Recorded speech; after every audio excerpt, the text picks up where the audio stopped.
Buona serata da prealpina.it, partiamo subito con la cronaca.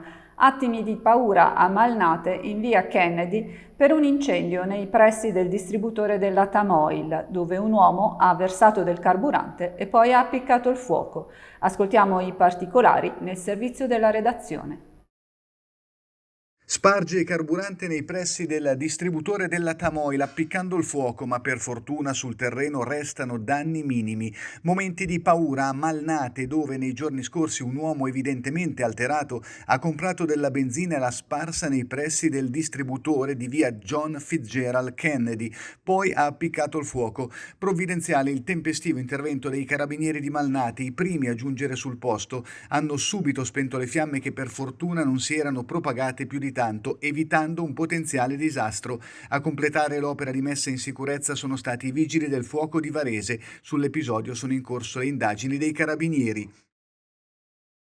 I simboli ormai ci sono, la campagna elettorale per la quale entro il 22 agosto è necessario depositare le liste dei candidati entra nel vivo. Ascoltiamo l'analisi del direttore di Prealpina, Daniele Bellasio. A te, direttore.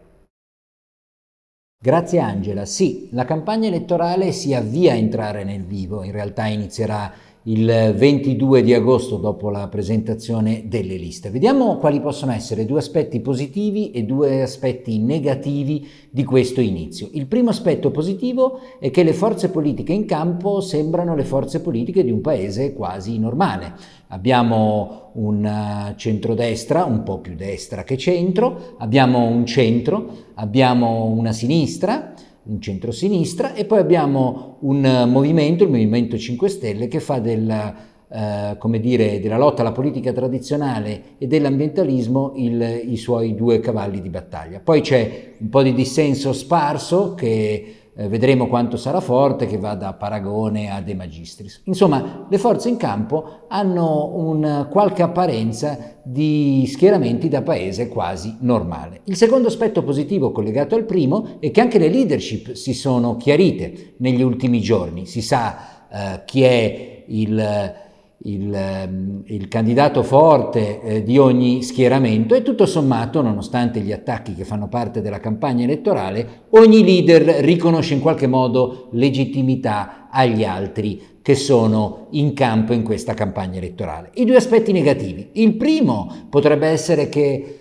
queste coalizioni non resistano il giorno dopo le elezioni, soprattutto quelle destinate a non vincere. La legge elettorale induce a creare delle coalizioni che secondo molti esperti sono delle coalizioni finte di convenienza, utili soltanto per arrivare al voto, per superare le varie soglie, ma non utili poi per continuare a costruire un progetto politico. Il secondo lato negativo di questo inizio di campagna elettorale è che abbiamo sentito tanti slogan, peraltro non molto nuovi, alcuni slogan già sentiti più volte, molte parole d'ordine, ma non abbiamo ancora sentito delle idee veramente nuove, innovative. E inoltre i candidati, non i leader, i candidati nei collegi e nei listini del proporzionale sembrano contare veramente poco, perché sono decisi, salvo che per il Movimento 5 Stelle, in vertici e in trattative all'interno dei partiti e non hanno una nascita così popolare. Certo, appunto, c'è la differenza del Movimento 5 Stelle che proprio oggi ha annunciato la fine delle parlamentari e il voto di 50.000 iscritti. È un peccato, per esempio, che si sia abbandonato lo strumento delle primarie, a mio modo di vedere, che in altri paesi rendono la scelta dei candidati più semplice e soprattutto danno la possibilità ai candidati di farsi conoscere nei vari collegi. Come conclusione finale, una nota di sottofondo. Sembra più una campagna elettorale giocata sulle personalità dei leader, sembra quasi un reality show dove tu devi scegliere se ti sta più simpatico Tizio piuttosto che Caio o Caia. Fateci caso, anche in giro la gente non dice più voto per il partito X, la gente in giro dice voto per Giorgia Meloni o voto per Enrico Letta.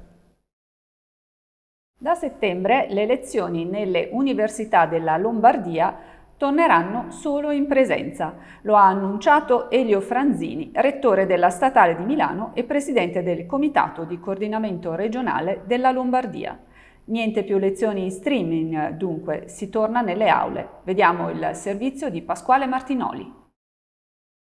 Addio allo streaming, da settembre le lezioni nelle università della Lombardia torneranno solo in presenza. Lo ha annunciato Elio Franzini, rettore della Statale di Milano e presidente del Comitato di Coordinamento Regionale delle Università. Il sistema lombardo ha scelto la presenza piena, ha spiegato Franzini, precisando che in caso di focolai o altra necessità verrà ripristinato il sistema didattico da remoto. Secondo Franzini c'è chi si è abituato e di fatto non frequentava più. Crediamo invece sia il momento di tornare. Per questo abbiamo tutti ritenuto ragionevole l'abolizione dello streaming. Dunque anche all'Insubria, Varese e alla LIUC di Castellanza c'è il ritorno in presenza. Il rettore della LIUC, Federico Visconti, in una lettera agli studenti aveva auspicato il ritorno in presenza, terminando così il messaggio prima del rompete le righe di agosto. La LIUC vi aspetta a settembre, tutti in presenza.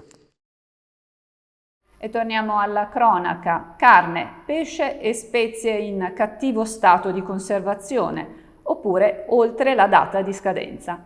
Rifiuti di ogni tipo ammassati nel retro del negozio e assenza di estintori. Sono alcune delle irregolarità contestate dalla squadra amministrativa della Questura di Varese al titolare di un market etnico di via Medaglie d'Oro, controllato con polizia locale e ATS Insubria. È stata disposta la chiusura fino al ripristino delle condizioni minime di sicurezza e di igiene. Si svolgeranno domani alle 15 nella chiesa del monastero di Agra i funerali del 28enne Alessandro Bosetti, morto in un incidente stradale lo scorso 13 agosto a Tresa, in Ticino. Il nostro servizio sul dolore di un intero paese. Si svolgeranno domani alle ore 15 nella chiesa del monastero di Agra i funerali del 28enne Alessandro Bosetti, morto in un incidente stradale lo scorso 13 agosto a Tresa, in Ticino. La scomparsa di Alessandro ha colpito molto la comunità luinese, dove era conosciuto ed amato anche in qualità di sportivo appassionato e praticante di calcio come portiere. Bosetti si era da poco trasferito a Como, ma la sua vita, le sue radici sono in questo piccolo paese della Valdumentina. Alessandro lascia la moglie Aura e i figli Ilaria, Stefano e Davide, che insieme con gli altri parenti, a cominciare dalla mamma Giovanna e dal fratello, hanno annunciato la data delle esequie. Familiari e amici piangono un uomo considerato un esempio per generosità ed attaccamento alla famiglia. Il temporale che ieri notte si è abbattuto su Legnano ha portato al distacco dalla facciata del grattacielo di alcune mattonelle precipitate poi su Piazza Mocchetti. I vigili del fuoco e l'amministratore del condominio sono subito intervenuti per la messa in sicurezza dell'area intorno al palazzo di 18 piani che domina il centro di Legnano. Il grattacielo, costruito nel 1963, è interamente rivestito di piastrelle clinker e da tempo è oggetto di interventi di manutenzione. Le infiltrazioni dovute alla pioggia hanno generato danni notevoli, ma altri rischi sembrano scongiurati. Ed eccoci a Varese, vediamo in quali condizioni si trova il parco di Villa Augusta, il servizio di Nicola Antonello con le immagini di Stefano Benvenu di Agenzia Blitz. Un'area verde semi-nascosta, discretamente tenuta, ma con qualcosa da sistemare. È il parco di Villa Augusta, piccolo polmone verde di Giubiano, dove all'interno il vialetto principale è parzialmente chiuso e sono in corso dei lavori per sistemare il sedime. Tra gli alberi le uniche grosse pecche riguardano qualche gioco per i bambini rotto e il tempietto che si trova alle spalle della villa, letteralmente divorato dalle scritte dei vandali e che quindi andrebbe ripulito e rimesso a nuovo. Un peccato, perché la vegetazione è invece caratterizzata da numerosi alberi maestosi, tutto sommato ben tenuti, tra i quali alcuni cedri, un gruppo di faggi e un esemplare di quercia da sughero, unico esponente di tale specie presente nei parchi comunali. Chiudiamo con lo sport. L'azzatese Nicolò Martinenghi, dopo i 100 rana, ha scritto un pezzo di storia agli Europei di Roma anche con il record conquistato nei 50. Nel servizio di Luca Spriano la ricostruzione di questo momento d'oro del giovane Tete che ha reso orgogliosa un'intera provincia e tutti gli italiani. Campionato europeo semplicemente straordinario per Nicolò Martinenghi. Dopo i 100 run lazzatese ha vinto ieri a Roma anche i 50, scrivendo un pezzo di storia.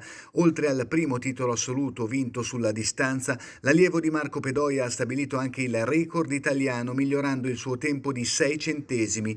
Lazzatese ha chiuso in 26,33, cancellando il 26,39 fatto il 2 aprile 2021 ai campionati italiani estivi a Riccione. Nei 50 metri di ieri Martinenghi ha spinto da subito, contenendo l'esuberanza del giovane Simone Cerasuolo, che poteva rappresentare il pericolo principale, ma è il contesto generale, soprattutto dell'ultimo anno, ad esaltare il ragazzo di Azzate. Le medaglie olimpiche, gli exploit mondiali, ora il dominio europeo. Martinenghi è diventato un campione assoluto. Questa era l'ultima notizia, si chiude questa edizione, vi diamo appuntamento domani sera alle ore 19 e vi auguriamo buona serata.